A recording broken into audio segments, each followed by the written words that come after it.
ಪರಮಾತ್ಮನ ಪಾದಾರವಿಂದಗಳಿಗೆ ವಂದಿಸುತ್ತಾ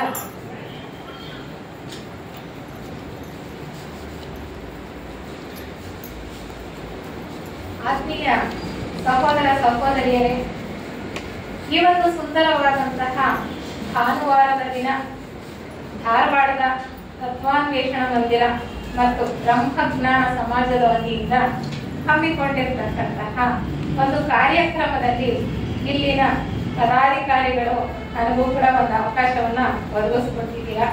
ಎಲ್ರಿಗೂ ಕೂಡ ನನ್ನ ಅನಂತ ಧನ್ಯವಾದಗಳನ್ನ ತಿಳಿಸೋದಕ್ಕೆ ಇಷ್ಟಪಡ್ತೇನೆ. ಬಹಳ ಆಸಕ್ತಿಯಿಂದ ಭಾನುವಾರ ರಜೆ ದಿನ ಇದ್ರೂ ಕೂಡ ಇಲ್ಲಿ ಹೆಚ್ಚಿನ ಸಂಖ್ಯೆಯಲ್ಲಿ ಶ್ರೋತೃವರ್ಗದವರು ಸೇರಿದ್ದೀರಾ. ನಿಮ್ಮೆಲ್ಲರಿಗೂ ಕೂಡ ನಾನು ಧನ್ಯವಾದಗಳನ್ನ ತಿಳಿಸ್ತೇನೆ. ನಾವು ಮನುಷ್ಯರಾಗಿ ಪ್ರಸ್ತುತ ಭೂಮಿಯ ಮೇಲೆ ಜೀವನ ಮಾಡ್ತಾ ಇದ್ದೇವೆ. ಅದೆಲ್ಲ ನಮ್ಮ ಅರಿವಿಗೆ ಇದೆ. ನಾವಿರುವಂತಹ ಪ್ರಪಂಚ ಹೇಗಿದೆ? ಆಧುನಿಕ ಪ್ರಪಂಚ, ಆಧುನಿಕ ಪ್ರಪಂಚ, ವಿಷಯ ಪ್ರಪಂಚ. ಇಲ್ಲಿ ತಾಂತ್ರಿಕತೆ ಬಹಳ ಮುಂದುವರೆದಿದೆ. ಇತ್ತೀಚಿನ ಶತಮಾನದಲ್ಲಿ ತಾಂತ್ರಿಕತೆ ಬಹಳ ಮುಂದುವರೆದಿದೆ. ಯಂತ್ರ ಜಗತ್ತು ಅಂತಾನೆ ನಾವು ಹೇಳ್ಬೋದು. ಯಂತ್ರ ಜಗತ್ತು ಎಷ್ಟು ಮಟ್ಟಿಗೆ ನಮ್ಮನ್ನ ಆವರಿಸ್ಕೊಂಡಿದೆ ಅಂದ್ರೆ ಪ್ರತಿಯೊಬ್ಬರ ಕೈಯಲ್ಲೂ ಮೊಬೈಲ್ ಇರುತ್ತೆ. ಅದನ್ನ ಬಿಟ್ಟು ಇರೋದಕ್ಕೆ ನಾವು ಇಷ್ಟನೇ ಪಡೋದಿಲ್ಲ. ಆ ರೀತಿಯ ಒಂದು ಪರಿಸ್ಥಿತಿ ಏರ್ಪಾಡಾಗಿದೆ. ನಾವೇ ಏರ್ಪಾಡು ಮಾಡ್ಕೊಂಡಿದ್ದೀವಿ ಕೂಡ. ಯಾಕೆಂದ್ರೆ ಮನುಷ್ಯ ವೈಜ್ಞಾನಿಕವಾಗಿ ಅನೇಕ ಆವಿಷ್ಕಾರಗಳನ್ನ ಮಾಡ್ತಾ ಬಂದಿದ್ದಾನೆ. ತನ್ನ ಸುಖ ಸೌಲಭ್ಯಕ್ಕೋಸ್ಕರ ಸಾಕಷ್ಟು ವ್ಯವಸ್ಥೆಯನ್ನ ಮಾಡ್ಕೊಳ್ತಾ ಬಂದಿದ್ದಾನೆ. ನನಗೆ ಎಷ್ಟು ಸುಖ ಸೌಲಭ್ಯಗಳು ಸಿಗುತ್ತೋ ಅಷ್ಟೂ ಕೂಡ ನಾನು ಮಾಡಿಕೊಂಡು ಇಲ್ಲಿ ಈ ಪ್ರಪಂಚದಲ್ಲಿ ಭೂಮಿಯ ಮೇಲೆ ಸುಖವಾಗಿರ್ತೀನಿ ಅಂತಕ್ಕಂತಹ ಒಂದು ಭ್ರಮೆಯಲ್ಲಿದ್ದಾನೆ ಅಂತ ನಾವು ಹೇಳ್ಬೋದು ಅಲ್ವಾ? ಏಕೆಂದ್ರೆ ನಮಗೆಲ್ಲ ಚೆನ್ನಾಗಿ ಅರಿವಿದೆ, ಒಂದಲ್ಲ ಒಂದು ಸಂದರ್ಭದಲ್ಲಿ ಅಥವಾ ಸನ್ನಿವೇಶದಲ್ಲಿ ನಾವು ಎಷ್ಟೇ ಸುಖವಾಗಿದೆ ಜೀವನ ಅಂತ ಅನ್ಕೊಂಡ್ರು, ನನಗೆ ಎಷ್ಟೊಂದು ಐಷಾರಾಮಿ ಜೀವನ ಇದೆ, ಬೇಕಾದಂತಹ ಸುಖ ಸೌಲಭ್ಯಗಳೆಲ್ಲ ಇದೆ ಅಂತ ಅನ್ಕೊಂಡ್ರು ಕೂಡ ಆ ಸುಖ ಅಂತಕ್ಕಂಥದ್ದು ಕ್ಷಣಿಕ. ಅದರ ಹಿಂದೆ ದುಃಖ ಅನ್ನೋದು ಖಂಡಿತ ಬುದ್ಧಿ. ಇಷ್ಟೆಲ್ಲ ನಾವು ಪ್ರಪಂಚದಲ್ಲಿ ಸುಖ ಸೌಲಭ್ಯಗಳನ್ನ ಒದಗಿಸ್ಕೊಂಡ್ರು ಕೂಡ ನಾವೆಲ್ಲ ನೆಮ್ಮದಿಯಾಗಿದ್ದೀವ? ಶಾಂತಿಯಿಂದ ಜೀವನ ಮಾಡೋದಕ್ಕೆ ಸಾಧ್ಯ ಆಗಿದೆಯಾ ಅನ್ನೋದನ್ನ ನಾವೆಲ್ಲ ನಿಜವಾಗ್ಲೂ ಪ್ರಶ್ನೆ ಮಾಡ್ಕೊಳ್ಬೇಕು. ಎಲ್ಲೆಲ್ಲಿ ನೋಡಿದ್ರು ಹಿಂಸೆ,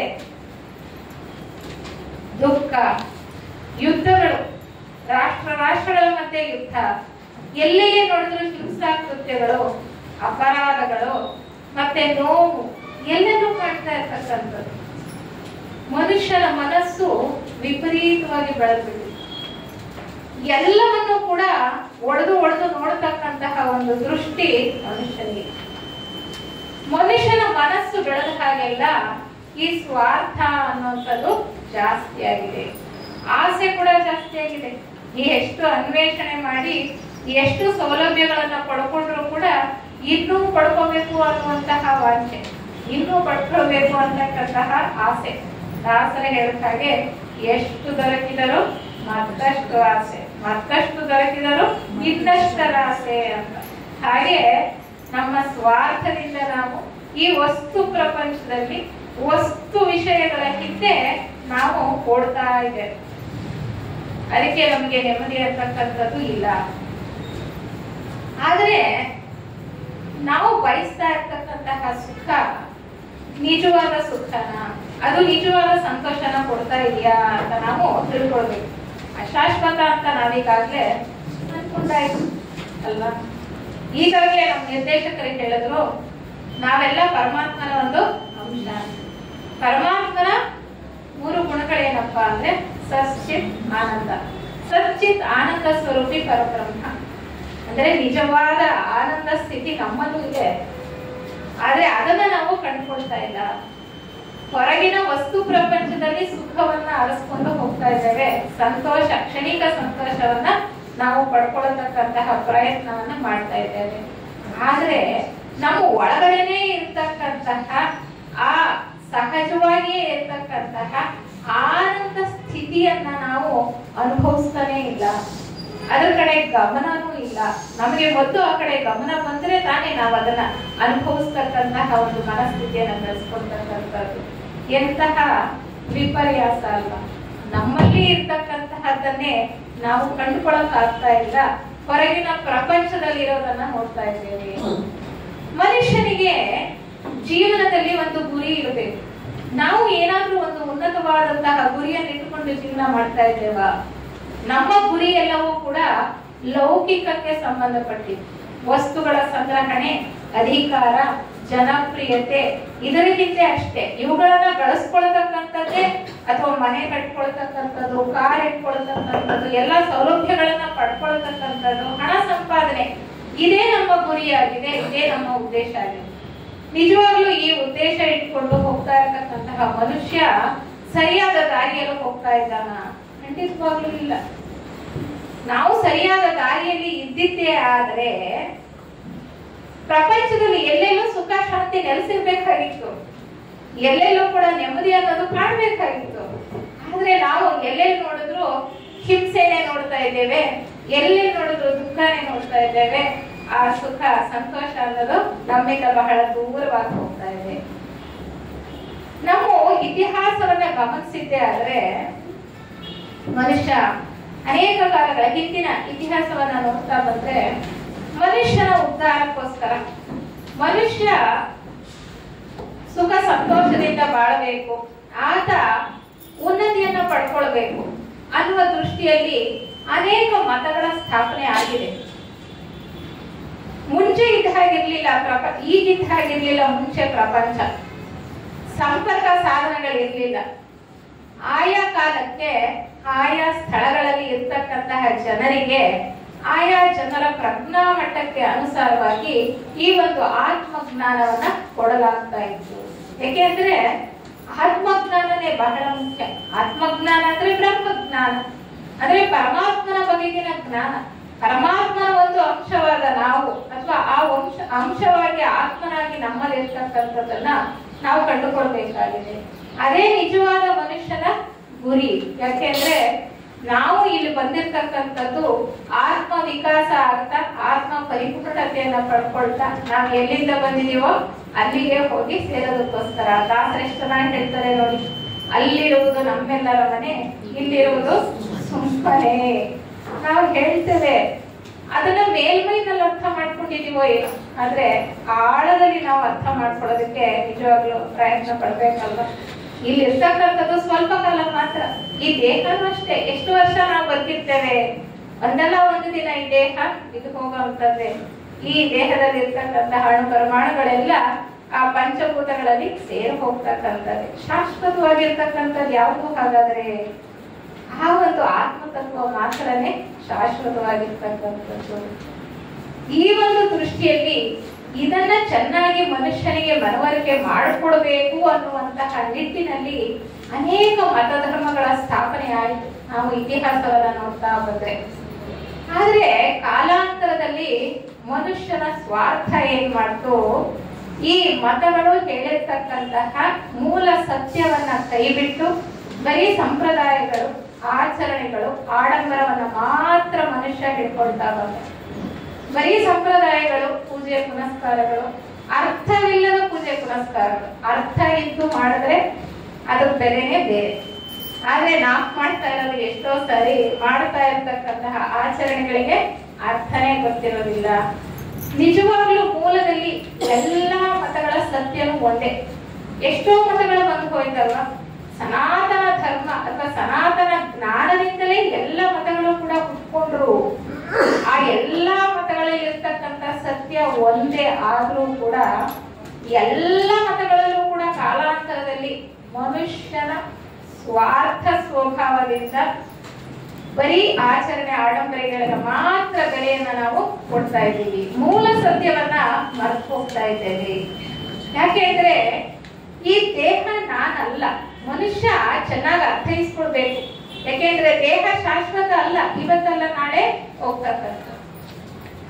ಈ ದೇಹವು ನಾನಲ್ಲ, ಈ ನನ್ನಲ್ಲಿ ಇರ್ತಕ್ಕಂಥ ಭಾವನೆಗಳು ನಾನಲ್ಲ, ಈ ಮನಸ್ಸು ಕೂಡ ನಾನಲ್ಲ. ಅದನ್ನ ಚೆನ್ನಾಗಿ ಅರ್ಥೈಸ್ಕೊಳ್ಬೇಕು. ನನ್ನ ಒಳಗಡೆ ಇರ್ತಕ್ಕಂತಹ ಆತ್ಮ ಚೈತನ್ಯ ಮಾತ್ರವೇ ನಿತ್ಯ ಸತ್ಯ. ಅದು ನಮ್ಮ ಅರಿವಿಗೆ ನಿಜವಾಗ್ಲೂ ಇನ್ನ ಬರ್ತಾ ಇಲ್ಲ. ನಾವೆಲ್ಲ ಜೀವನ ಮಾಡ್ತಾ ಇರೋದು ನಮ್ಮ ಮನಸ್ಸು ಹೇಗೆ ಹೇಳಿದ್ರೆ ಹಾಗೆ.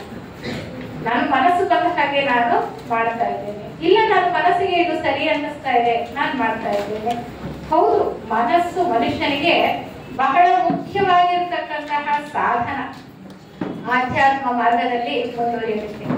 ಅಧ್ಯಾತ್ಮ ಮಾರ್ಗ ಅಂದ್ರೆ ಮತ್ತಿನ್ನೇನು ಅಲ್ಲ, ಮನುಷ್ಯ ತನ್ನ ಪರಿಪೂರ್ಣತೆಯನ್ನ ಕಂಡುಕೊಳ್ತಾ ಸಾಧನೆ ಮಾಡ್ತಾ ಆತ ಎಲ್ಲಿಂದ ಬಂದಿದನೋ ಅಲ್ಲಿಗೆ ಹೋಗಿ ಸೇರ್ತಕ್ಕಂಥದ್ದೇ ಆಧ್ಯಾತ್ಮ ಮಾರ್ಗ, ಮತ್ತಿನ್ನೇನು ಅಲ್ಲ. ನಾವು ಯಾವ ಮಾರ್ಗವನ್ನಾದ್ರೂ ಹಿಡೀಲಿ, ಯಾವ ಮತವನ್ನಾದ್ರೂ ಹಿಡೀಲಿ, ಅದರಲ್ಲಿ ಇರ್ತಕ್ಕಂತಹ ಸತ್ಯವನ್ನ ನಾವು ಗ್ರಹಿಸೋದು ಬಹಳ ಮುಖ್ಯ ಆಗುತ್ತೆ. ಆ ಒಂದು ದೃಷ್ಟಿಯಲ್ಲಿ ಆ ಒಂದು ವಿಚಾರವನ್ನ ಎತ್ತಿ ಹಿಡಿತಾ ಪ್ರಾರಂಭ ಆದಂತದ್ದು ಬ್ರಹ್ಮ ಜ್ಞಾನ ಸಮಾಜ. 150 ವರ್ಷಗಳ ಹಿಂದೆಯೇ ಈ ಒಂದು ಸಮಾಜದ ಸ್ಥಾಪನೆ ಆಯಿತು. ಬಹಳ ಮುಖ್ಯವಾದಂತಹ ಮೊದಲನೆಯ ಉದ್ದೇಶನೇ ಈ ಬ್ರಹ್ಮಜ್ಞಾನ ಸಮಾಜದ್ದು ಕುಲ, ಮತ, ಲಿಂಗ, ಜಾತಿ, ವರ್ಣ ಭೇದವಿಲ್ಲದೆ ಸಾರ್ವತ್ರಿಕ ಸಹೋದರ ಭಾವದ ಅಂಕುರವನ್ನ ಏರ್ಪಡಿಸುವುದು. ನಾವೆಲ್ಲರೂ ಸಹೋದರರೇ, ನಾವೆಲ್ಲರೂ ಬಂದಿರೋದು ಒಂದೇ ಮೂಲದಿಂದ. ಆದ್ರೆ ನೋಡೋದಕ್ಕೆ ಬೇರೆ ಬೇರೆ ತರ ಇದ್ದೀವಿ, ರೂಪದಲ್ಲಿ ಅಥವಾ ನಮ್ಮ ಬಣ್ಣದಲ್ಲಿ, ಎತ್ತರದಲ್ಲಿ, ಗಾತ್ರದಲ್ಲಿ ನಾವು ಬೇರೆ ಬೇರೆ ಅಂತ ಅನ್ಕೊಂಡಿದೀವಿ ಅಲ್ವಾ? ಆದ್ರೆ ಮೂಲ ಒಂದೇ, ನಮ್ಮಲ್ಲಿ ಇರ್ತಕ್ಕಂಥ ಚೈತನ್ಯ ಶಕ್ತಿ ಒಂದೇ. ಆದ್ರೆ ನಾವು ಪ್ರತ್ಯೇಕತೆಯನ್ನ ಬಹಳವಾಗಿ ಸೃಷ್ಟಿಸ್ಕೊಂಡ್ಬಿಟ್ಟಿದ್ದೇವೆ. ಈ ಪ್ರತ್ಯೇಕತಾ ಭಾವ ಮತಗಳನ್ನ ಒಡೆದು ಹಾಕ್ತಾ ಇದೆ. ಮತಗಳಲ್ಲಿ ಇರ್ತಕ್ಕಂತಹ ಆಚರಣೆಗಳು ಮತಾಂಧತೆಗೆ ತಿರುಗಿದೆ. ಈ ಮತಾಂಧತೆ ಏನಾಗಿದೆ, ಮತಗಳ ಮಧ್ಯದಲ್ಲಿ ಪ್ರತ್ಯೇಕತೆಯನ್ನ ಸೃಷ್ಟಿಸಿ ಅದು ಹೇಗೆ ಯಾವ ಮಟ್ಟಕ್ಕೆ ಹೋಗ್ತಾ ಇದೆ ಅನ್ನೋದು ನಮ್ಗೆಲ್ಲ ಚೆನ್ನಾಗಿ ಅನುಭವದಲ್ಲಿದೆ. ಈಗಿನ ಜಗತ್ತಿನಲ್ಲಿ ರಾಜಕೀಯ ಲಾಭಕ್ಕೋಸ್ಕರ ಇವುಗಳನ್ನು ಉಪಯೋಗಿಸ್ಕೊಳ್ಳಲಾಗ್ತಾ ಇದೆ. ಜನರನ್ನ ಮತಗಳ ದೃಷ್ಟಿಯಲ್ಲಿ ಒಡೆಯಲಾಗ್ತಾ ಇದೆ. ಎಷ್ಟು ಹಿಂಸಾಕೃತ್ಯಗಳು ಮತಗಳ ಹೆಸರಲ್ಲಿ ನಡೀತಾ ಇದೆ. ಆದ್ರೆ ಎಲ್ಲಾ ಮತಗಳಲ್ಲಿ ಇರ್ತಕ್ಕಂತಹ ಮೂಲ ಸತ್ಯ ಒಂದೇ. ಅದನ್ನ ಎತ್ತಿ ಹಿಡಿತಕ್ಕಂತಹ ಪ್ರಯತ್ನವನ್ನ ಬ್ರಹ್ಮಜ್ಞಾನ ಸಮಾಜ ಮಾಡ್ತಾ ಇದೆ. ಇದು ವಿಶ್ವ ಧರ್ಮವನ್ನ ಸಾರ್ತಾ ಇದೆ, ಮಾನವೀಯ ಧರ್ಮವನ್ನ ಎತ್ತಿ ಹಿಡಿತಕ್ಕಂತ ಕೆಲಸ ಮಾಡ್ತಾ ಇದೆ. ಅದಕ್ಕೆ ಯಾವುದೇ ಮತದವರಾದ್ರೂ ಕೂಡ, ಯಾವುದೇ ಕುಲದವರಾದ್ರೂ, ಯಾವುದೇ ಜಾತಿಯವರಾದ್ರೂ ಕೂಡ ಈ ಒಂದು ಸಂಸ್ಥೆಯ ಒಳನಾಟಕ್ಕೆ ಬಂದು ಇಲ್ಲಿ ಕೊಟ್ಟಿರ್ತಕ್ಕಂತಹ ಆತ್ಮಜ್ಞಾನವನ್ನ ಪಡ್ಕೊಳ್ಬಹುದು. ನಮಗೆ ಪ್ರಸ್ತುತ ನೋಡಿ ಪ್ರಪಂಚದಲ್ಲಿ ಉಂಟಾಗ್ತಾ ಇರ್ತಕ್ಕಂತಹ ಎಲ್ಲ ಅವ್ಯವಸ್ಥೆಗೆ, ಎಲ್ಲ ತೊಂದರೆಗಳಿಗೆ, ಎಲ್ಲ ಗೊಂದಲಗಳಿಗೆ ಕಾರಣ ಏನಪ್ಪಾ ಅಂದ್ರೆ ಈ ಪ್ರತ್ಯೇಕತಾ ಮನೋಭಾವ. ಈ ಪ್ರತ್ಯೇಕತಾ ಮನೋಭಾವ ಅನ್ನೋದು ಒಂದು ಅಳಿಸ್ಕೋದ್ರೆ ಈ ಭೂಲೋಕನೇ ಸ್ವರ್ಗಲೋಕ ಆಗುವಂತಹ ಅವಕಾಶಗಳು ಸಾಕಷ್ಟಿದೆ. ಪ್ರತಿಯೊಂದು ಕೂಡ ಈ ಪ್ರತ್ಯೇಕತೆ ಅನ್ನೋದು ಮತಗಳ ಮಧ್ಯದಲ್ಲಿ ಮಾತ್ರ ಅಷ್ಟೇ ಅಲ್ಲ, ರಾಜ್ಯಗಳ ಮಧ್ಯೆ, ರಾಷ್ಟ್ರಗಳ ಮಧ್ಯೆ ಅನೇಕ ವಿಚಾರಗಳಿಗೆ ತನ್ನದೇ ಹೆಚ್ಚು ಅಂತಕ್ಕಂತಹ ಒಂದು ದೃಷ್ಟಿಯಲ್ಲಿ ನಾನೇ ಶ್ರೇಷ್ಠ, ನಾನೇ ತಿಳಿದಿರ್ತಕ್ಕಂಥವನು ಅಂತ ಪ್ರತಿಯೊಬ್ಬ ಮನುಷ್ಯನು ಅನ್ಕೊಳ್ತಾ ಇರ್ತಕ್ಕಂಥದ್ದು ಪ್ರಸ್ತುತ ಜಗತ್ತಿನಲ್ಲಿ. ಈ ಒಂದು ಭಾವ ನಮ್ಮನ್ನ ಒಡೆದು ಹಾಕ್ತಾ ಇದೆ, ಪ್ರತ್ಯೇಕತೆಯನ್ನ ಸೃಷ್ಟಿಸ್ತಾ ಇದೆ. ಆ ಪ್ರತ್ಯೇಕತಾ ಭಾವ ಅಳಿಸ್ಕೋಬೇಕು. ನಾವೆಲ್ಲರೂ ಸಹೋದರರು ಅನ್ನುವಂತಹ ಒಂದು ವಿಚಾರ ನಮಗೆ ಚೆನ್ನಾಗಿ ಮನದಟ್ಟ ಆಗಬೇಕು ಅನ್ನುವಂತಹ ವಿಶಾಲವಾದಂತಹ ದೃಷ್ಟಿಯಿಂದ ಪ್ರಾರಂಭ ಆದಂತದ್ದು ಬ್ರಹ್ಮಜ್ಞಾನ ಸಮಾಜ. ಈ ಸಮಾಜವನ್ನ ಪ್ರಾರಂಭ ಮಾಡ್ಲಿಕ್ಕೆ ಬೇಕಾದಂತಹ ಪ್ರೇರಣೆ ಮತ್ತು ಮಾರ್ಗದರ್ಶನವನ್ನ ಕೊಟ್ಟಂತಹವರು ಜೀವನ್ಮುಕ್ತ ಮಹಾತ್ಮರು. ನಾವೆಲ್ಲ ನಮ್ಮ ಹಿಂದೂ ಶಾಸ್ತ್ರಗಳಲ್ಲಿ, ಪುರಾಣಗಳಲ್ಲಿ ಕೇಳಿರ್ಬೋದು, ದೇವಾಪಿ ಮತ್ತು ಮರು ಅಂತಕ್ಕಂತಹ ಋಷಿಗಳಿದ್ರು. ದೇವಾಪಿ ಮತ್ತು ಮರು, ಅದನ್ನ ನಾವು ಇತ್ತೀಚಿನ ದಿನಗಳಲ್ಲಿ ಬ್ರಹ್ಮಜ್ಞಾನ ಸಮಾಜದಲ್ಲಿ ಮಹರ್ಷಿ ಕುಥುಮಿಯವರು ಮತ್ತೆ ಮೌರ್ಯರು ಅಂತ ಹೇಳುವರು. ಅವರ ಒಂದು ಮಾರ್ಗದರ್ಶನದಲ್ಲಿ ಪ್ರಾರಂಭ ಆದಂತಹ ಸಂಸ್ಥೆ ಈ ಬ್ರಹ್ಮಜ್ಞಾನ ಸಮಾಜ. ಬಾಹ್ಯದಲ್ಲಿ ಈ ಸಂಸ್ಥೆಯನ್ನ ಪ್ರಾರಂಭ ಮಾಡಿದಂತಹವರು H. HP ಬ್ಲವಾಟ್ಸ್ಕಿ ಅವರು ಮತ್ತು HS ಆಲ್ಕಾಟ್ ಅವರು.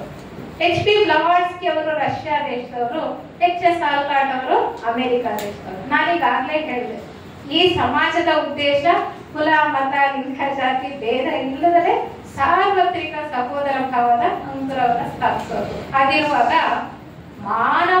ಮಾನವತೆ ಎಲ್ಲ ಒಂದೇ ಕುಲ, ವಸುದೈವ ಕುಟುಂಬಕಂ. ಯಾರಿಗೆ ಈ ಒಂದು ಉನ್ನತವಾದಂತಹ ದೃಷ್ಟಿಯನ್ನ ಇಟ್ಕೊಂಡು ಸಂಸ್ಥೆಯನ್ನ ಪ್ರಾರಂಭ ಮಾಡಿ ಮುನ್ನಡೆಸ್ಕೊಂಡು ಹೋಗೋದಕ್ಕೆ ಸಾಮರ್ಥ್ಯ ಇದೆಯೋ ಅಂತವರನ್ನ ಆರಿಸಿ ಈ ಒಂದು ಸಮಾಜವನ್ನ ಪ್ರಾರಂಭ ಮಾಡಿದ್ರು.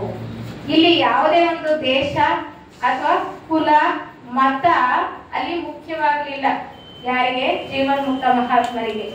ಅವರು ಆರಿಸ್ಕೊಂಡಿದ್ದಂತಹ ವ್ಯಕ್ತಿಗಳು ಎಂತವರಪ್ಪ ಅಂದ್ರೆ ನಿಸ್ವಾರ್ಥತೆಯಿಂದ ಕೆಲಸ ಮಾಡ್ತಕ್ಕಂಥವರು, ಪ್ರಾಮಾಣಿಕತೆಯನ್ನ ಹೊಂದಿದ್ದಂತಹವರು, ಶಕ್ತಿ ವಿಶೇಷಗಳನ್ನ ಪಡ್ಕೊಂಡಿದ್ದಂತಹವರು, ಮಾನವ ಕೋಟಿಯ ಮೇಲೆ ಅಗಾಧವಾದಂತಹ ಪ್ರೇಮವನ್ನು ಇಟ್ಕೊಂಡಿದ್ದಂಥವ್ರು. ಎಲ್ಲಕ್ಕಿಂತ ಹೆಚ್ಚಾಗಿರೋದು ಅದೇ, ಮಾನವ ಕೋಟಿಯ ಮೇಲೆ ಯಾರಿಗೆ ಅಪಾರವಾದ ಪ್ರೇಮ ಇರುತ್ತೋ ಅವರಿಗೆ ಜಾತಿ, ಮತ, ಕುಲ, ಲಿಂಗ ಯಾವುದು ಕೂಡ ಲೆಕ್ಕಕ್ಕೆ ಬರೋದಿಲ್ಲ.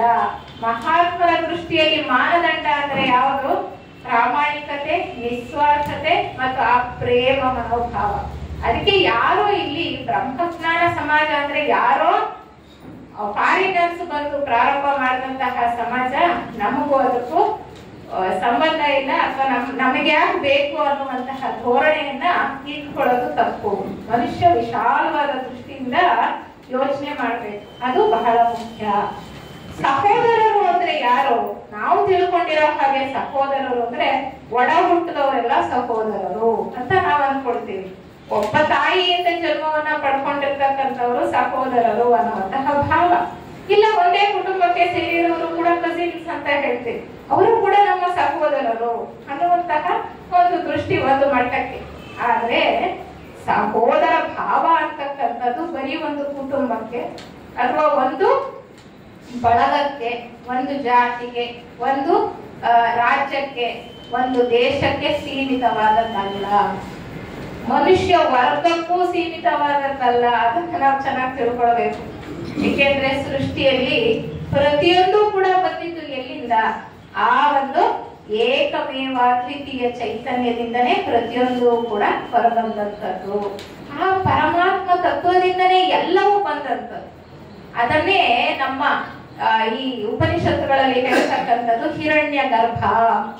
ತಾಯಿಯ ಗರ್ಭದಿಂದ ಬಂದಂತವ್ರು ಮಾತ್ರ ಸಹೋದರರಲ್ಲ, ಆ ಹಿರಣ್ಯ ಗರ್ಭದಿಂದ ಹೊರಬಂದಂತ ಪ್ರತಿಯೊಂದು ಕೂಡ ಸಹೋದರ ಭಾವ ಇದೆ, ಸಹಜವಾಗಿದೆ. ನಾವೇನು ಅದನ್ನ ಮತ್ತೆ ಹುಟ್ಟು ಹಾಕ್ಬೇಕಾಗಿಲ್ಲ. ಆದ್ರೆ ಅದನ್ನ ನೋಡ್ತಕ್ಕಂತಹ, ಅರ್ಥ ಮಾಡ್ಕೊಳ್ತಕ್ಕಂತಹ ಮನಸ್ಥಿತಿ ನಮಗೆ ಬೇಕಾಗಿದೆ. ಆ ಒಂದು ವಿಚಾರವನ್ನ ಗ್ರಹಿಸ್ತಕ್ಕಂತಹ ದೃಷ್ಟಿ ನಮಗೆ ಬೇಕಾಗಿದೆ. ಆ ರೀತಿ ನಡೀತಕ್ಕಂತಹ ಒಂದು ಮನೋಭಾವ ನಮಗೆ ಬೇಕಾಗಿದೆ. ಆವಾಗ ಮಾತ್ರ ನಾವು ಒಂದು ಸ್ವಸ್ಥ ಪ್ರಪಂಚವನ್ನ ನಿರ್ಮಾಣ ಮಾಡ್ಕೊಳ್ಳೋದಕ್ಕೆ ಸಾಧ್ಯ. ನಾವೆಲ್ಲರೂ ಸುಖ, ಶಾಂತಿ, ನೆಮ್ಮದಿಯಿಂದ ಇರೋದಕ್ಕೆ ಸಾಧ್ಯ. ಹೀಗಿರುವಾಗ ಈಗಾಗಲೇ ನಮ್ಮ ನಿರ್ದೇಶಕರು ಹೇಳ್ತಾ ಇದ್ರು, ಮನುಷ್ಯ ಬಹಳ ಮುಂದುವರೆದಂತಹ ಜೀವಿ. ಬಹಳ ಮಾನವ ಜನ್ಮ ಬಹಳ ಉನ್ನತವಾದಂಥದ್ದು, ದುರ್ಲಭ. ದಾಸರೇ ಹೇಳಿದ ಹಾಗೆ ಅಲ್ವಾ, ಅನೇಕ ವರ್ಗಗಳನ್ನ ದಾಟಿ ಬಂದಿದ್ದೇವೆ.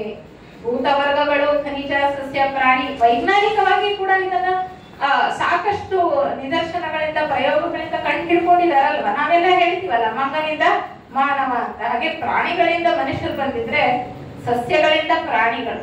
ಅದನ್ನ ಆಧ್ಯಾತ್ಮ ಪ್ರಪಂಚದಲ್ಲಿ, ವಾಂಗ್ಮಯದಲ್ಲಿ ಸವಿಸ್ತಾರವಾಗಿ ತಿಳ್ಕೊಳ್ಬಹುದಾಗಿದೆ.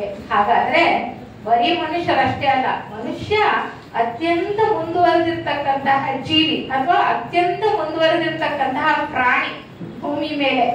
ಆದ್ರೆ ಇಲ್ಲಿರ್ತಕ್ಕಂತಹ ಬೇರೆ ವರ್ಗದ ಜೀವಿಗಳು ಕೂಡ ಆತನ ಸಹೋದರರೇ. ಪ್ರಾಣಿಗಳಿರ್ಬೋದು, ಸಸ್ಯಗಳಿರ್ಬೋದು, ಖನಿಜಗಳಿರ್ಬೋದು, ಎಲ್ಲದರಲ್ಲೂ ಕೂಡ ಆ ಚೈತನ್ಯ ಶಕ್ತಿ ಇದೆ. ಪರಮಾತ್ಮನ ಚೈತನ್ಯ ಶಕ್ತಿ ಪ್ರತಿಯೊಂದರಲ್ಲೂ ಇರ್ತಕ್ಕಂಥದ್ದು. ವಿಜ್ಞಾನವೂ ಕೂಡ ಇತ್ತೀಚಿನ ದಿನಗಳಲ್ಲಿ ಅದನ್ನ ಚೆನ್ನಾಗಿ ಅರ್ಥೈಸ್ಕೊಳ್ತಾ ಇದೆ. ಒಂದು ಖನಿಜ ಇರ್ಬೋದು, ಒಂದು ಟೇಬಲ್ ಇರ್ಬೋದು, ಒಂದು ಕುರ್ಚಿ ಇರ್ಬೋದು, ಇಲ್ಲ ಒಬ್ಬ ಮನುಷ್ಯನ ಶರೀರ ಇರ್ಬೋದು, ಪ್ರಾಣಿ ಶರೀರ ಇರ್ಬೋದು, ಸಸ್ಯ ಇರ್ಬೋದು. ಒಡೆದು ನೋಡ್ತಾ ಹೋದ್ರೆ ಎಲ್ಲವೂ ಆಗಿರೋದು ಅಣು ಪರಮಾಣುಗಳಿಂದಲೇ. ಆ ಅಣುಗಳನ್ನು ಪರಮಾಣುಗಳನ್ನು ಹೊಡಿತಾ ಹೋದ್ರೆ ಅಲ್ಲಿ ಚಲನೆ ಇದೆ. ಪರಮಾಣುಗಳಲ್ಲಿ ಪ್ರೋಟಾನ್ ನ್ಯೂಟ್ರಾನ್ ಮಧ್ಯದಲ್ಲಿದ್ರೆ ಎಲೆಕ್ಟ್ರಾನ್ ಸುತ್ತಾ ಇರುತ್ತೆ, ಅಲ್ಲಿ ಚಲನೆ ಇದೆ. ಆ ಪರಮಾಣುವನ್ನು ಕೂಡ ಒಡೆದು ನೋಡಿದ್ರೆ ಕ್ವಾರ್ಕ್ಸ್ ಅನ್ನೋದು ಸಿಗುತ್ತೆ, ಅದನ್ನ ಹೊಡೆದ್ರೆ ಸಬ್ ಕ್ವಾರ್ಕ್ಸ್. ಈಗ ಅಣುಭೌತಶಾಸ್ತ್ರಜ್ಞರು ಕ್ವಾಂಟಮ್ ಫಿಸಿಸಿಸ್ಟ್ ಅಂತ ಹೇಳ್ತೀವಲ್ಲ, ವಿಜ್ಞಾನದಲ್ಲಿ ಕೂಡ ಇದನ್ನೆಲ್ಲ ಕಂಡುಕೊಂಡಿದ್ದಾರೆ. ಮುಂಚೆ ಎಲ್ಲ ವಿಜ್ಞಾನದಲ್ಲಿ ಏನ್ ಹೇಳ್ತಾ ಇದ್ರು, ಲಿವಿಂಗ್ ಅಂಡ್ ನಾನ್ ಲಿವಿಂಗ್ ಅಂತ ಹೇಳ್ತಾ ಇದ್ರು. ಜೀವ ಇರ್ತಕ್ಕಂತಹ ವಸ್ತುಗಳು ಅಥವಾ ಜೀವಿಗಳು ಜೀವ ಇದ್ದಲೇ ಇರೋದು. ಈಗಿಲ್ಲ, ಪಠ್ಯ ಪುಸ್ತಕದಲ್ಲಿ ತೆಗೆದು ನೋಡಿ ಲಿವಿಂಗ್ ಅಂಡ್ ನಾನ್ ಲಿವಿಂಗ್ ಅಂತ ಇರೋದಿಲ್ಲ. ಯಾಕೆಂದ್ರೆ ಪ್ರತಿಯೊಂದರಲ್ಲೂ ಕೂಡ ಆ ಪರಮಾತ್ಮನ ಚೈತನ್ಯ ಶಕ್ತಿ ಇದ್ದೇ ಇದೆ. ನಾವು ಅಧ್ಯಾತ್ಮ ವಾಂಗ್ಮಯದಲ್ಲಿ ಆತ್ಮ ಅನಾತ್ಮ ಅಂತ ಹೇಳ್ತೇವೆ. ಯಾವುದು ಲಯ ಹೊಂದುತ್ತೋ ಅದು ಅನಾತ್ಮ, ಅಂದ್ರೆ ದೇಹ ಲಯವಾಗ್ತಕ್ಕಂಥದ್ದು ಒಂದು ಕಾಲ ನಂತರ ಅದು ಅನಾತ್ಮ. ಆದ್ರೆ ಒಳಗಡೆ ಇರ್ತಕ್ಕಂಥ ಚೈತನ್ಯ ಮಾತ್ರ ಅದು ಶಾಶ್ವತ, ಅದಕ್ಕೆ ಆತ್ಮ ಅಂತ ನಾವು ಕರೀತಕ್ಕಂಥದ್ದು. ಅಂದ್ರೆ ನಾವು ಏನ್ ಅರ್ಥ ಮಾಡ್ಕೊಳ್ಬೇಕು ಇಲ್ಲಿ, ಅಣು ರೇಣು ತೃಣ ಕಾಷ್ಟದಲ್ಲಿರ್ತಕ್ಕಂಥದ್ದು ಆ ಪರಮಾತ್ಮನ ಚೈತನ್ಯವೇ. ಅದನ್ನ ನಾವು ಗುರುತಿಸ್ತಕ್ಕಂತಹ ಮನಸ್ಥಿತಿಯನ್ನ ಬೆಳೆಸ್ಕೋಬೇಕು. ಮನುಷ್ಯ ಏನ್ ಮಾಡ್ತಿದ್ದಾನೆ, ತನ್ನೊಳಗಡೆ ಪ್ರತ್ಯೇಕತೆಯನ್ನು ಬೆಳೆಸ್ಕೊಂಡಿರೋದು ಅಷ್ಟೇ ಅಲ್ಲ, ಈ ಭೂಮಿ ಮೇಲೆ ಇರೋ ಪ್ರತಿಯೊಂದು ಕೂಡ ನನ್ನ ಸೌಖ್ಯಕ್ಕಾಗಿಯೇ ಇದೆ. ಎಷ್ಟು ಕಾಡನ್ನ ಹಾಳು ಮಾಡ್ತಾ ಇದ್ದಾನೆ, ಎಷ್ಟು ಮನೆಗಳನ್ನ ಕಟ್ತಾ ಇದ್ದಾನೆ, ತನ್ನ ಅವಶ್ಯಕತೆಗಳಿಗೆ ಮೀರಿ ಎಷ್ಟು ದುರುಪಯೋಗ ಮಾಡ್ಕೊಳ್ತಾ ಇದ್ದಾನೆ ಪ್ರಕೃತಿಯನ್ನ. ಅದರಿಂದ ಎಷ್ಟು ವಿನಾಶವೂ ಕೂಡ ಸಂಭವಿಸ್ತಾ ಇದೆ, ಅದನ್ನ ನಾವು ತಿಳ್ಕೊಳ್ಬೇಕು. ಅಂದ್ರೆ ಈ ಒಂದು ವಿಕಾಸ ಕ್ರಿಯೆಯಲ್ಲಿ ಪ್ರಾಣಿಗಳು ಮನುಷ್ಯ ವರ್ಗಕ್ಕೆ ಬರಬೇಕು ಅಂದ್ರೆ ಪ್ರಾಣಿಗಳಿಗೆ ಮನುಷ್ಯನ ಒಡನಾಟ ಸಿಕ್ಕಬೇಕು. ಮನುಷ್ಯನ ಜವಾಬ್ದಾರಿನೂ ಇದೆ. ಪ್ರಾಣಿಗಳನ್ನ ಆತ ಹೇಗೆ ನಡೆಸ್ಕೊಳ್ತಾನೆ, ಆತ ಹೇಗೆ ಯಾವ ಭಾವನೆಯಲ್ಲಿ ಆಲೋಚನೆಗಳನ್ನ ಅವುಗಳ ಮೇಲೆ ಬೀರ್ತಾನೆ ಅನ್ನೋದು ಅವುಗಳ ವಿಕಾಸಕ್ಕೆ ಸಂಬಂಧಿಸಿದೆ.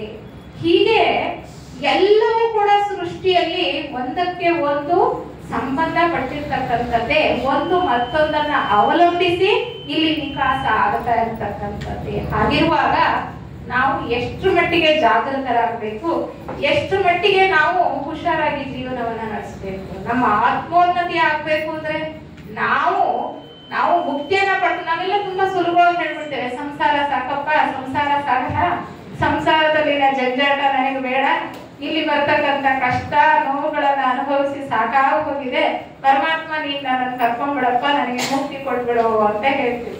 ಮುಕ್ತಿ ಅನ್ನೋದು ಅಷ್ಟು ಸುಲಭವಾಗಿ ಸಿಗುತ್ತಾ? ಮುಕ್ತಿಯನ್ನ ಪಡ್ಕೊಳ್ಬೇಕು ಅಂದ್ರೆ ಮನುಷ್ಯ ಸಾಧನೆ ಮಾಡ್ಬೇಕು, ಆ ಸತ್ಯವನ್ನ ತಿಳ್ಕೊಳ್ಬೇಕು. ನಿತ್ಯ ಶಾಶ್ವತ ತತ್ವ ಏನು ಅನ್ನೋದನ್ನ ತಿಳ್ಕೊಳ್ಬೇಕು. ಈ ಪ್ರಕೃತಿಯಲ್ಲಿ ಇರ್ತಕ್ಕಂತಹ ನಿಯಮಗಳಿಗೆ ಅನುಸಾರವಾಗಿ ಆತ ಬದುಕ್ತಾ ಹೋಗ್ಬೇಕು. ಸೃಷ್ಟಿಯಲ್ಲಿ ಒಂದು ವ್ಯವಸ್ಥೆ ಇದೆ, ಅದನ್ನ ತಿಳ್ಕೊಂಡು ನಾವು ಮುಂದುವರಿತಕ್ಕಂಥದ್ದು ಬಹಳ ಮುಖ್ಯವಾಗಿರ್ತಕ್ಕಂತಹ ವಿಚಾರ.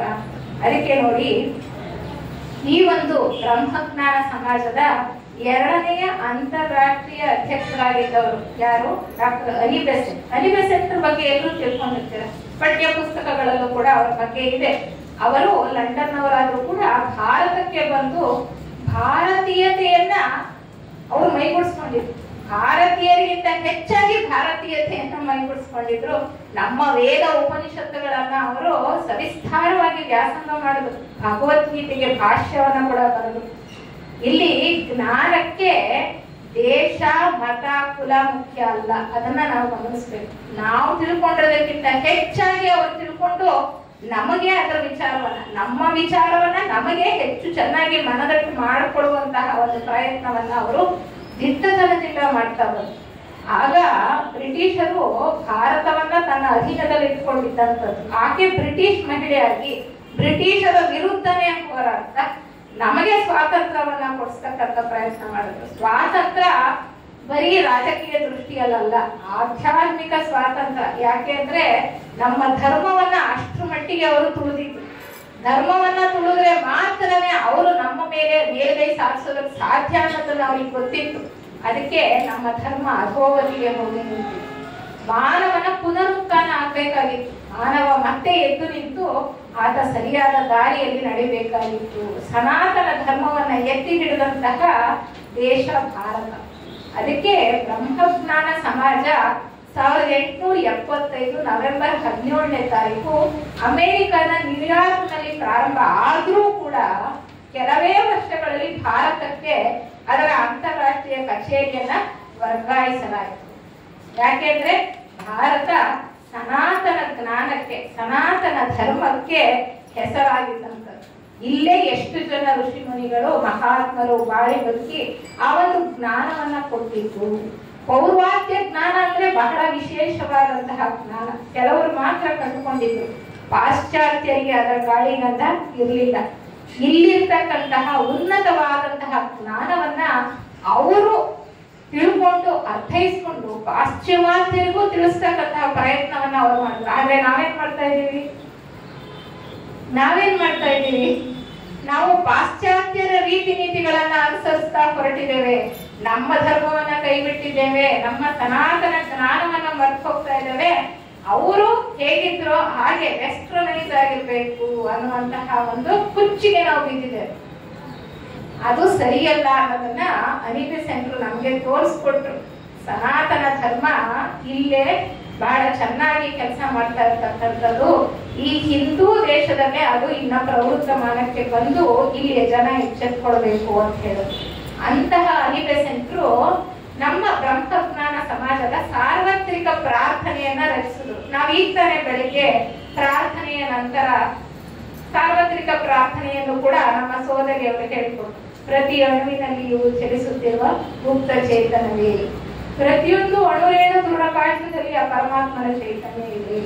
ಪ್ರತಿ ಪ್ರಾಣಿಯಲ್ಲಿಯೂ ಬೆಳಗುತ್ತಿರುವ ಗುಪ್ತ ಜ್ಯೋತಿಯೇ, ಪ್ರತಿ ಪ್ರಾಣಿಯಲ್ಲಿಯೂ ಪ್ರತಿಯೊಂದು ಜೀವವರ್ಗದಲ್ಲೂ ಗುಪ್ತವಾಗಿದೆ ಅದು ಆ ಆತ್ಮನ ಬೆಳಕು ಅಂತಕ್ಕಂಥದ್ದು. ಎಲ್ಲವನ್ನು ಒಂದನ್ನಾಗಿ ಸೇರಿಸಿರುವ ಗುಪ್ತ ಪ್ರೇಮವೇ. ಪ್ರೇಮ ಅಂತಕ್ಕಂಥದ್ದು ಅಂಡರ್ ಕರೆಂಟ್ ತರ ಈ ಸೃಷ್ಟಿಯಲ್ಲಿ ಹರಿತಾ ಇದೆ. ಅದನ್ನ ನಾವು ಗಮನಿಸ್ಬೇಕು, ಗ್ರಹಿಸ್ಬೇಕು, ಅರಿವಿಗೆ ತಂದುಕೊಳ್ಬೇಕು. ಪ್ರೇಮ ಅಂತಕ್ಕಂಥದ್ದು ಎಲ್ಲ ಪ್ರಾಣಿಗಳಲ್ಲಿ ಪ್ರೇಮ ಕಾಣಿಸೋದಿಲ್ಲ, ಸಹಜವಾಗಿದೆ. ಅಲ್ಲಿ ಪ್ರೇಮ ಅಂತಕ್ಕಂಥದ್ದು ಸಹಜವಾಗಿದೆ. ನಾವು ವ್ಯವಹಾರ ಮಾಡ್ಕೊಂಡ್ಬಿಟ್ಟಿದೀವಿ. ಪ್ರೇಮ ಅಂತಕ್ಕಂಥದ್ದು ನಾವು ಇನ್ನೊಬ್ಬರಿಗೆ ಪ್ರೀತಿಯನ್ನ ತೋರಿಸದೆ ಅವರು ನಮ್ಗೆ ಪ್ರೀತಿಯನ್ನ ತೋರಿಸಬೇಕು ಅನ್ನೋ ವ್ಯವಹಾರ ಲೆಕ್ಕಾಚಾರದಲ್ಲಿ ನಾವು ಪ್ರೇಮವನ್ನ ಬಳಸ್ತಾ ಇದ್ದೇವೆ. ಹಾಗಲ್ಲ, ಸಹಜವಾಗಿ ಇರ್ತಕ್ಕಂತಹ ಆ ಪರಮಾತ್ಮನ ಒಂದು ಮುಖವಾದ ಪ್ರೇಮ ಈ ಸೃಷ್ಟಿಯಲ್ಲಿ ಗುಪ್ತಗಾಮಿನಿಯಾಗಿ ಹರಿತಾ ಇದೆ. ಈ ಕುಂಭಮೇಳಕ್ಕೆ ಹೋಗ್ಬಂದು ಸರಸ್ವತಿ ನದಿ ಗುಪ್ತಗಾಮಿನಿಯಾಗಿ ಹರಿತಾ ಇದೆ ಅಂತ ನಮಗ್ ಗೊತ್ತಿಲ್ಲದೆ ತಿಳ್ಕೊಳ್ಳೋ ಪ್ರಯತ್ನ ಮಾಡಿಲ್ವಾ? ಹಾಗೆ ಸೃಷ್ಟಿಯಲ್ಲಿ ಆ ಪರಮಾತ್ಮನ ಪ್ರೇಮ ಅಂತಕ್ಕಂಥದ್ದು ಗುಪ್ತಗಾಮಿನಿಯಾಗಿ ಹರಿತಾ ಇದೆ. ಹಾಗಿರುವಾಗ ಈ ಸಹೋದರ ಭಾವ ಅನ್ನೋದು ಸಹಜವಾಗಿ ಈ ಸೃಷ್ಟಿಯಲ್ಲಿರುವಾಗ ಮನುಷ್ಯ ಮಾತ್ರ ಎಲ್ಲವನ್ನೂ ಕೂಡ ಪ್ರತ್ಯೇಕ ಮಾಡಿಕೊಂಡು ನಾನು ಬೇರೆ ನೀನು ಬೇರೆ ಅನ್ನುವಂತಹದನ್ನ ಸೃಷ್ಟಿ ಮಾಡಿಕೊಂಡು ಈ ಒಂದು ನಾವು ಬದುಕ್ತಾ ಇರ್ತಕ್ಕಂತಹ ಭೂಮಿಯನ್ನ ಎಷ್ಟು ಅವ್ಯವಸ್ಥೆಗೆ ತಂದಿದ್ದೇವೆ, ಎಷ್ಟು ಕಷ್ಟಗಳನ್ನ ನಾವೇ ಹುಟ್ಟಾಕೊಂಡಿದ್ದೇವೆ. ಇದನ್ನ ಯಾರು ಹಾಕಿದ್ದಲ್ಲ. ನಾವೇನ್ ಮಾಡ್ತೀವಿ? ಸರ್ಕಾರವನ್ನ ಬೈತೀವಿ, ರಾಜಕಾರಣಿಗಳು ಸರಿ ಇಲ್ಲ ಅಂತೀವಿ, ಹೌದಾ? ಯುದ್ಧಗಳನ್ನ ಯಾರೋ ಯಾವುದೋ ದೇಶದ ಅಧಿಕಾರಿ ಅಧ್ಯಕ್ಷ ಮಾಡಿಸ್ತಾ ಇದ್ದಾನೆ ಅಂತೀವಿ. ಇಲ್ಲ, ಕೊನೆಗೆ ತುಂಬಾ ಕಷ್ಟ ಪರಿಸ್ಥಿತಿ ಬಂದಾಗ ದೇವ್ರಿಗೆ ಕಣ್ಣಿಲ್ಲ, ದೇವರೇ ಇಲ್ಲ, ಆಸ್ತಿಕರು ಇಲ್ಲ, ನಾಸ್ತಿಕರಾಗ್ತಕ್ಕಂತಹ ಒಂದು ಪರಿಸ್ಥಿತಿಯನ್ನ ನಾವು ಸೃಷ್ಟಿ ಮಾಡ್ಕೊಳ್ತಾ ಇದ್ದೀವಿ. ಅದು ನಿಜವಾಗ್ಲೂ ಸರಿಯಲ್ಲ. ಅದರ ಕಡೆ ನಮ್ಮ ಗಮನ ಹೋಗ್ಬೇಕು. ನಿಜವಾದಂತಹ ಆತ್ಮ ಸಾಧನೆ, ಆತ್ಮ ವಿಕಾಸ ಅಂದ್ರೆ ಏನು ಅನ್ನೋದನ್ನ, ಈ ಸಹೋದರ ಭಾವದ ಆಳ ಅರಿವುಗಳನ್ನ ನಮಗೆ ತಿಳಿಸುವಂತಹ ಪ್ರಯತ್ನ ಮಾಡ್ತಾ ಇರೋದೇ ನಮ್ಮ ಬ್ರಹ್ಮಜ್ಞಾನ ಸಮಾಜ. ಥಿಯೋಸಾಫಿಕಲ್ ಸೊಸೈಟಿ ಯಾವುದೋ ಇಂಗ್ಲಿಷ್ ಪದ ನಮ್ಗೆ ಗೊತ್ತಿಲ್ಲಪ್ಪ, ಯಾರೋ ಇಂಗ್ಲಿಷರ್ಸ್ ಪ್ರಾರಂಭ ಮಾಡಿದ್ದು ಬೇಡ ಅಂದ್ರೆ ನಾವು ಅದರಲ್ಲಿ ಇರ್ತಕ್ಕಂತಹ ಉನ್ನತವಾದಂತಹ ಗಹನವಾದಂತಹ ಆತ್ಮ ವಿಚಾರದಿಂದ ದೂರ ಹೋಗ್ತೇವೆ. ಯಾಕೆಂದ್ರೆ ಯಾವುದೇ ಒಂದು ಮತ ಸಂಪ್ರದಾಯದಲ್ಲಿ ಜಾತಿ ವಿಚಾರದಲ್ಲಿ ನೋಡಿ, ಅಲ್ಲಿ ತತ್ವ ಇಲ್ಲ ಅಂತ ಅಲ್ಲ, ಪ್ರತಿಯೊಂದರಲ್ಲೂ ಇದೆ. ತತ್ವ ಗೌಪ್ಯವಾಗಿದೆ. ಆದ್ರೆ ಅದರ ಮೇಲೆ ಆಚರಣೆಗಳು, ಆಡಂಬರಗಳು ಬಹಳ ಮುಸುಕು ಹಾಕ್ಬಿಟ್ಟಿದೆ. ಅದೇ ಮುಖ್ಯವಾಗಿ ಮಾಡಿಕೊಂಡು ನಾವು ಇದನ್ನ ಮರ್ತು ಹೋಗಿದೆ. ಆ ನಿಜವಾದ ನಿತ್ಯ ಸತ್ಯದ ತಿರುಳನ್ನ ಎತ್ತಿ ಹಿಡಿತಕ್ಕಂತಹ ಕೆಲಸ ಮಾಡ್ತಾ ಇರೋದೇ ಈ ಬ್ರಹ್ಮಜ್ಞಾನ ಸಮಾಜ. ಅದಕ್ಕೆ ಹೇಳ್ತಕ್ಕಂಥದ್ದು, ಯಾವುದೇ ಒಂದು ಭೇದ ಭಾವ ಇಲ್ಲದೆ ಎಲ್ಲ ಮಾನವ ಕೋಟಿಯು ಕೂಡ ಈ ಸಂಪರ್ಕಕ್ಕೆ ಬಂದು ಆತ್ಮಜ್ಞಾನವನ್ನ ಪಡ್ಕೊಳ್ಬಹುದು. ಈ ವಿಚಾರವಾಗಿ ಸಾಕಷ್ಟು ವಾಂಗ್ಮಯವನ್ನ ನಮ್ಮ ಬ್ರಹ್ಮಜ್ಞಾನ ಸಮಾಜದಲ್ಲಿ ತಿಳಿಸಲಾಗಿದೆ. ಜೀವ ವಿಕಾಸ, ಜೀವ ವರ್ಗಗಳು ಹೇಗೆ, ಯಾವ ರೀತಿಯಲ್ಲಿ ವಿಕಾಸ ಆಗ್ತಾ ಬಂತು, ಸೃಷ್ಟಿ ಹೇಗಾಯ್ತು, ಸೃಷ್ಟಿಯಲ್ಲಿ ಏನೇನಿದೆ, ಯಾವ ರೀತಿ ಇಲ್ಲಿ ವಿಕಾಸ ನಡೀತಾ ಇದೆ ಅನ್ನುವಂಥದ್ದೆಲ್ಲ ನಮ್ಗೆ ಗೊತ್ತಾಗ್ತಾ ಇದೆ. ಸಾರ್ವತ್ರಿಕ ಸಹೋದರ ಭಾವದ ಸರಿಯಾದ ಗ್ರಹಿಕೆ ಮತ್ತು ಅರಿವು ಮೊದಲನೆಯ ಉದ್ದೇಶ ಆದ್ರೆ, ಎರಡನೆಯ ಉದ್ದೇಶ ಈ ಬ್ರಹ್ಮಜ್ಞಾನ ಸಮಾಜದ್ದು. ನಿಮ್ಗೆಲ್ಲ ನಮ್ಮ ಈ ಬ್ರಹ್ಮ ವಿದ್ಯಾ ಸಮಾಜದ ಪ್ರೆಸಿಡೆಂಟ್ ಆದ ವಿವೇಕ್ ಅವರು ಇದನ್ನ ಮಾಡಿಸಿ ನಿಮ್ಗೆ ಕೊಟ್ಟಿದ್ದಾರೆ ನೋಡಿ. ಈ ಒಂದು ಪಾಂಪ್ಲೆಟ್ ಅಲ್ಲಿ ಕೂಡ ಇದೆ. ಎರಡನೆಯ ಒಂದು ಉದ್ದೇಶ ಏನಪ್ಪಾ, ಮತ, ತತ್ವಶಾಸ್ತ್ರ ಮತ್ತು ವಿಜ್ಞಾನಗಳ ತುಲನಾತ್ಮಕ ವ್ಯಾಸಂಗಕ್ಕೆ ಪ್ರೋತ್ಸಾಹ ನೀಡುವುದು. ಮತಗಳು ಹೇಳೋದು ಅದನ್ನೇ, ತತ್ವಶಾಸ್ತ್ರ ಹೇಳೋದು ಅದೇ, ವಿಜ್ಞಾನ ಅರಸ್ತಾ ಇರೋದು ಅದೇ. ಇವು ಬೇರೆ 3 ಮಾರ್ಗಗಳು, ಸತ್ಯ ಶೋಧನೆಗೆ 3 ಮಾರ್ಗಗಳು. ಯಾವುದು? ಒಂದು ಮತಗಳಲ್ಲಿ ಇರ್ತಕ್ಕಂಥ ವಿಚಾರ ತಿಳ್ಕೊಳ್ಳೋದು, ಇನ್ನೊಂದು ತತ್ವಶಾಸ್ತ್ರದ ಪ್ರಕಾರ ನೋಡ್ತಕ್ಕಂಥದ್ದು, ಮೂರನೇದು ವಿಜ್ಞಾನದ ಮೂಲಕ. ಈ 3ಅನ್ನೂ ಕೂಡ ಮೇಳೈಸಿ ತುಲನಾತ್ಮಕವಾಗಿ ವ್ಯಾಸಂಗ ಮಾಡೋದು ಬಹಳ ಮುಖ್ಯ ಈಗಿನ ಆಧುನಿಕ ಪ್ರಪಂಚದಲ್ಲಿ. ನಮ್ಮ ಮನೆಯಲ್ಲಿ ನಮ್ಮ ಒಂದು ಅನುಭವವನ್ನೇ ತಗೊಳ್ಳಿ.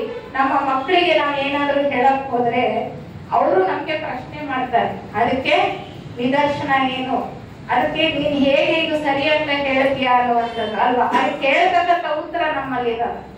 ಯಾಕೆ? ಸುಮ್ಮನೆ ಅಜ್ಜ ಹಾಕಿದ ಆಲದ ಮರ, ಅವ್ರೇನೋ ಮಾಡ್ಕೊಂಡ್ ಬಂದ್ರು ನಾವು ಮಾಡ್ತಾ ಇದ್ದೀವಿ, ನಾವು ಮಾಡೋದನ್ನ ನಿಮ್ಗೂ ಹೇಳ್ತೀವಿ, ನೀವು ಮಾಡಿ.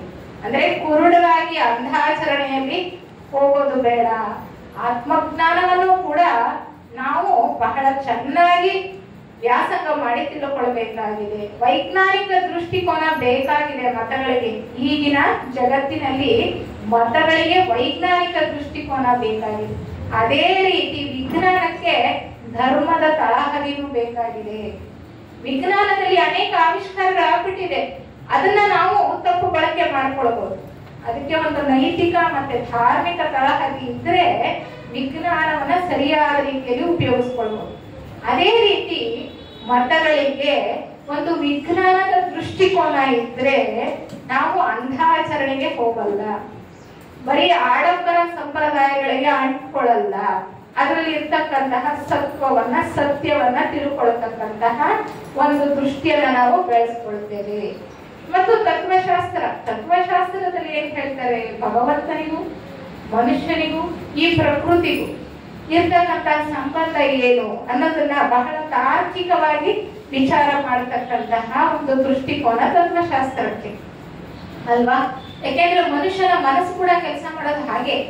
ಮನುಷ್ಯನ ಮನಸ್ಸು ತಾರ್ಕಿಕವಾಗಿ ಕೆಲಸ ಮಾಡುತ್ತೆ. ವೈಜ್ಞಾನಿಕ ದೃಷ್ಟಿಯಲ್ಲಿ ನೋಡಿ, ನಾವು ಲೆಫ್ಟ್ ಬ್ರೈನ್ ಮತ್ತೆ ರೈಟ್ ಬ್ರೈನ್ ಅಂತ ಹೇಳ್ತೀವಿ. ಈಗ ಮಕ್ಕಳನ್ನ ರೈಟ್ ಬ್ರೈನ್ ಡೆವಲಪ್ ಆಗ್ಬೇಕು ಅಂತ ಅದಕ್ಕೆ ಕ್ಲಾಸ್ಗಳಿದೆ, ಅದಕ್ಕೆ ಎಷ್ಟೊಂದು ಸ್ಕೂಲ್ಗಳು ಕೂಡ ಶುರುವಾಗಿದೆ. ಲೆಫ್ಟ್ ಬ್ರೈನ್ ಅಂದ್ರೆ ಇಟ್ ಇಸ್ ಲಾಜಿಕಲ್ ಬ್ರೈನ್, ಅದೇ ರೈಟ್ ಬ್ರೈನ್ ಅಂದ್ರೆ it is a holistic brain. Right brain ಬಲಮೆದುಳು ಎಲ್ಲವನ್ನು ಏಕತೆಯ ದೃಷ್ಟಿಯಿಂದ ನೋಡ್ತಕ್ಕಂಥದ್ದು, ಎಲ್ಲವನ್ನು ಒಂದುಗೂಡಿಸಿ ಸಮಗ್ರವಾಗಿ ನೋಡ್ತಕ್ಕಂಥದ್ದು. ಲೆಫ್ಟ್ ಬ್ರೈನ್ ಏನು, ಎಲ್ಲವನ್ನು ಒಡೆದು ವಿಭಜನೆ ಮಾಡಿ ಅರ್ಥ ಮಾಡ್ಕೊಳ್ತಕ್ಕಂತಹ ಪ್ರಯತ್ನ ಮಾಡುವಂಥದ್ದು. ಎರಡೂ ಕೂಡ ಸಮನ್ವಯಿಸಿ ಹೋಗ್ಬೇಕು. ವಿಜ್ಞಾನ ಲೆಫ್ಟ್ ಬ್ರೈನ್ ಅನ್ನ ಹೆಚ್ಚು ಬೆಳೆಸಿದರೆ ನಮ್ಮ ಆತ್ಮಜ್ಞಾನ ಈ ರೈಟ್ ಬ್ರೈನ್ ಅನ್ನ ಬೆಳೆಸುತ್ತೆ. ಅದಕ್ಕೆ ನಮ್ಮ ಬ್ರಹ್ಮಜ್ಞಾನ ಸಮಾಜದಲ್ಲಿ ಮನಸ್ಸು 2 ರೀತಿ ಕೆಲಸ ಮಾಡುತ್ತೆ ಅಂತ ಹೇಳ್ತಾರೆ, ಅಶುದ್ಧ ಮನಸ್ಸು ಮತ್ತೆ ಶುದ್ಧ ಮನಸ್ಸು. ಪ್ರತ್ಯೇಕತೆಯನ್ನು ಸೃಷ್ಟಿಸ್ತಕ್ಕಂತಹ ಕೆಳಮಟ್ಟದ ಮನಸ್ಸು, ಉನ್ನತ ಆಲೋಚನೆಗಳ ಗೂಡಾಗಿರ್ತಕ್ಕಂತಹ ಉನ್ನತ ಮನಸ್ಸು. ಆ ಉನ್ನತ ಮನಸ್ಸನ್ನ ನಾವು ಬೆಳೆಸ್ಕೊಳ್ಬೇಕು ಅಂದ್ರೆ ರೈಟ್ ಬ್ರೈನ್ ಅನ್ನ ಆಕ್ಟಿವೇಟ್ ಮಾಡಬೇಕು. ಅದು ಅನೇಕ ವಿಧಾನಗಳಲ್ಲಿ ಮಾಡ್ಕೊಳ್ಳಿಕ್ಕೆ ಸಾಧ್ಯ. ಆ ವಿಚಾರವನ್ನ ಮುಂದೆ 2 ಉಪನ್ಯಾಸಗಳಲ್ಲಿ ಕೂಡ ಸ್ವಲ್ಪ ಮಟ್ಟಿಗೆ ನಾವು ತಿಳ್ಕೊಳ್ತಾ ಇದ್ದೇವೆ. ಯಾಕೆಂದ್ರೆ ಜ್ಞಾನದಿಂದ ಎಷ್ಟೋ ಪ್ರಯೋಜನಗಳಿದೆ.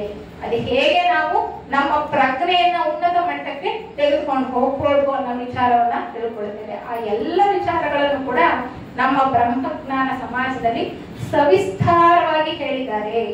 ಅಂದ್ರೆ old wine in new bottle ಅಂತ ಹೇಳ್ತೀವಿ. ಸನಾತನ ವಿದ್ಯೆಯನ್ನ ಹೊಸ ದೃಷ್ಟಿಕೋನದಲ್ಲಿ ನೋಡ್ತಕ್ಕಂಥದ್ದು, ಅಂದ್ರೆ ವೈಜ್ಞಾನಿಕ ದೃಷ್ಟಿಕೋನದಲ್ಲಿ ನೋಡ್ತಕ್ಕಂಥದ್ದೇ ಬಹಳ ಈಗಿನ ಪ್ರಸ್ತುತ ಜಗತ್ತಿಗೆ ಬೇಕಾಗಿರ್ತಕ್ಕಂಥದ್ದು. ವೈಜ್ಞಾನಿಕ ದೃಷ್ಟಿಕೋನದಲ್ಲಿ ಹೇಳಿದ್ರೆ ಇಂದಿನ ಪೀಳಿಗೆಯವರಿಗೆ ಚೆನ್ನಾಗಿ ಅರ್ಥ ಮಾಡಿಸುವಂತಹ ಜ್ಞಾನ ಸಾಮರ್ಥ್ಯ ನಮಗಿಲ್ಲ ಅಷ್ಟೇ. ಅವರು ಕೂಡ ಅರ್ಥ ಮಾಡ್ಕೊಳ್ತಕ್ಕಂತಹ ಮನಸ್ಥಿತಿ ಇದೆ ಅವರಿಗೆ. ಬಹಳ ಸೂಕ್ಷ್ಮಗ್ರಾಹಿ ಮನಸ್ಸು. ಆ ಸೂಕ್ಷ್ಮಗ್ರಾಹಿ ಮನಸ್ಸನ್ನ ಸರಿಯಾದ ರೀತಿಯಲ್ಲಿ ಕೊಂಡೊಯ್ಯೋದಿದೆಯಲ್ಲ, ಅದೊಂದು ಬಹಳ ಉನ್ನತವಾದಂತಹ ಕೆಲಸ. ಮತ್ತೆ ಅದೊಂದು ಸಾಧನೆ, ಇಟ್ಸ್ ಎ ಚಾಲೆಂಜ್ ಅಂತ ಹೇಳ್ಬೋದು. ಆ ರೀತಿ ಇರ್ತಕ್ಕಂಥದ್ದು. ಹೀಗೆ 2 ಉದ್ದೇಶಗಳಾದ್ರೆ, ಮೂರನೆಯ ಮಹಾ ಉದ್ದೇಶ ಪ್ರಕೃತಿಯಲ್ಲಿರ್ತಕ್ಕಂತಹ ಅಸ್ಪಷ್ಟವಾದ ನಿಯಮಗಳನ್ನ ಮತ್ತೆ ಮನುಷ್ಯನಲ್ಲೇ ಇರ್ತಕ್ಕಂತಹ ಅಸಾಧ್ಯವಾದಂತಹ ಶಕ್ತಿಯನ್ನ ಪರಿಶೋಧನೆ ಮಾಡ್ತಕ್ಕಂಥದ್ದು ನಮ್ಮಲ್ಲಿ ಇದೆ. ಮನುಷ್ಯನಿಗೆ ಅಗಾಧವಾದಂತಹ ಶಕ್ತಿ ಇದೆ. ಪ್ರಕೃತಿಯಲ್ಲಿ ಕೂಡ ಎಷ್ಟೊಂದು ನಿಯಮಗಳಿದೆ. ಪರಮಾತ್ಮನ ಈ ಸೃಷ್ಟಿಯಲ್ಲಿ ಎಲ್ಲವೂ ಕೂಡ ವ್ಯವಸ್ಥಿತವಾಗಿ ನಡೀತಾ ಇದೆ. ಯಾವುದು ಕೂಡ ಅವ್ಯವಸ್ಥೆ ಅಲ್ಲ. ಮೇಲ್ನೋಟಕ್ಕೆ ನಮ್ಗೆ ಅವ್ಯವಸ್ಥೆ ಅಂತ ಅನ್ಸುತ್ತೆ.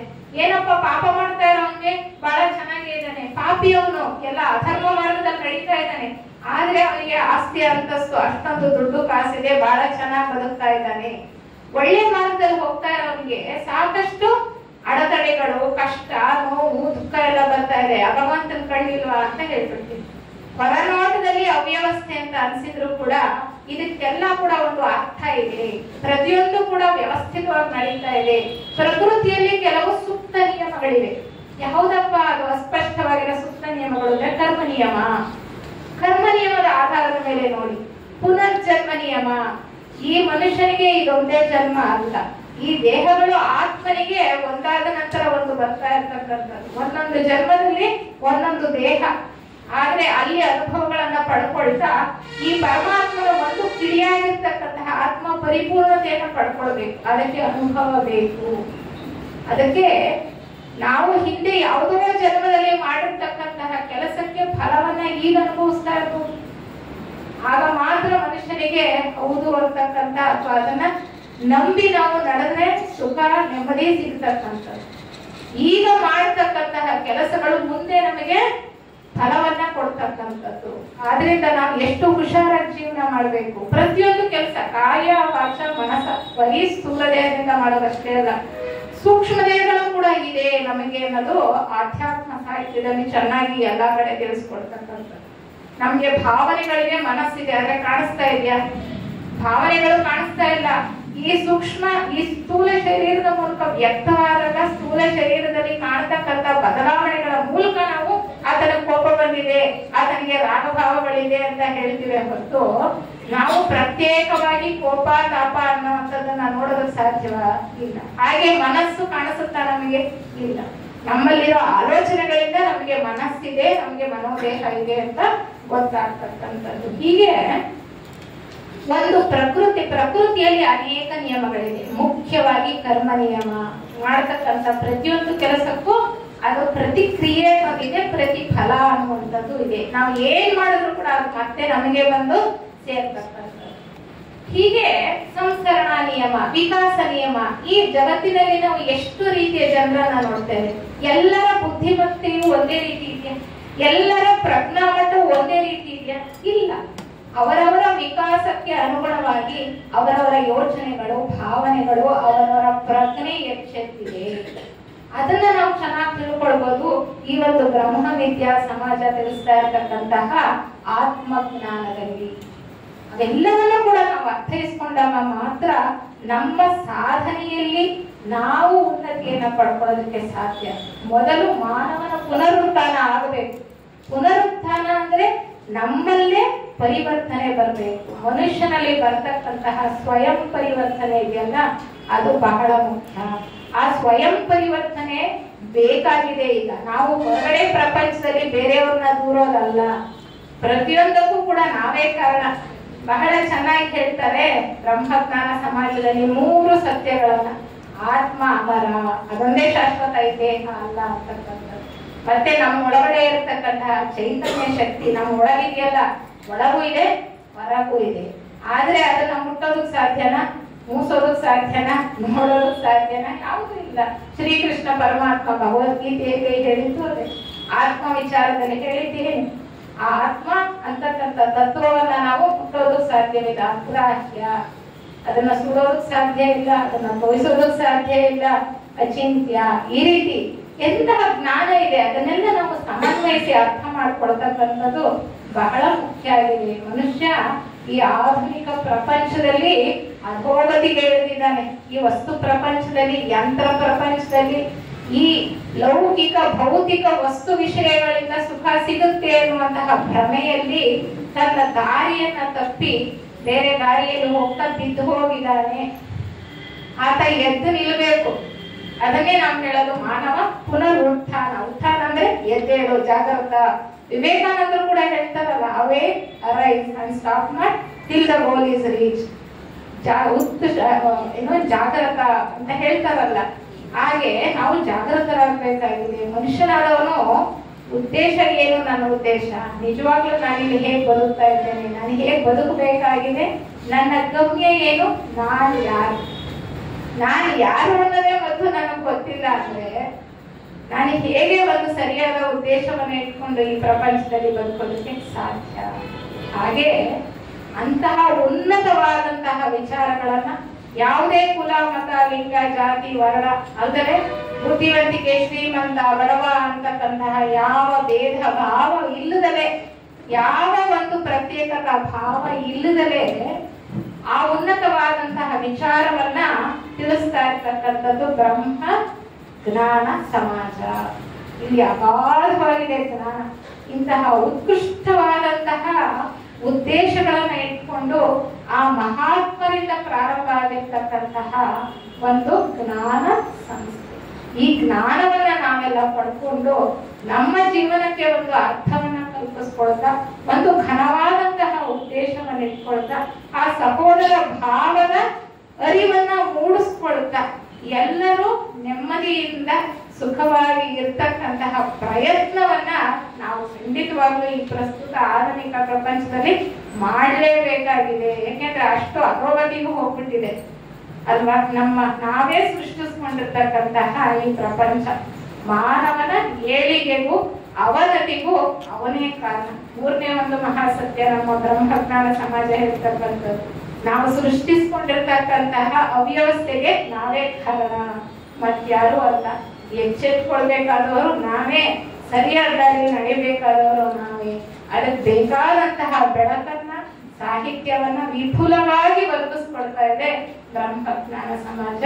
ಇಲ್ಲಿರ್ತಕ್ಕಂಥ ವಿಚಾರಗಳನ್ನ ತಿಳ್ಕೊಳ್ತಾ ನಾವು ಕೂಡ ಆತ್ಮೋನ್ನತೆ ಕಡೆಗೆ ನಡೀತಕ್ಕಂಥ ಪ್ರಯತ್ನ ಮಾಡೋಣ ಅಂತ ಹೇಳ್ತಾ ನಿಮ್ಮೆಲ್ಲರಿಗೂ ಕೂಡ ನನ್ನ ಅನಂತ ಧನ್ಯವಾದಗಳನ್ನ ತಿಳಿಸ್ತಾ ನನ್ನ ಮಾತುಗಳನ್ನು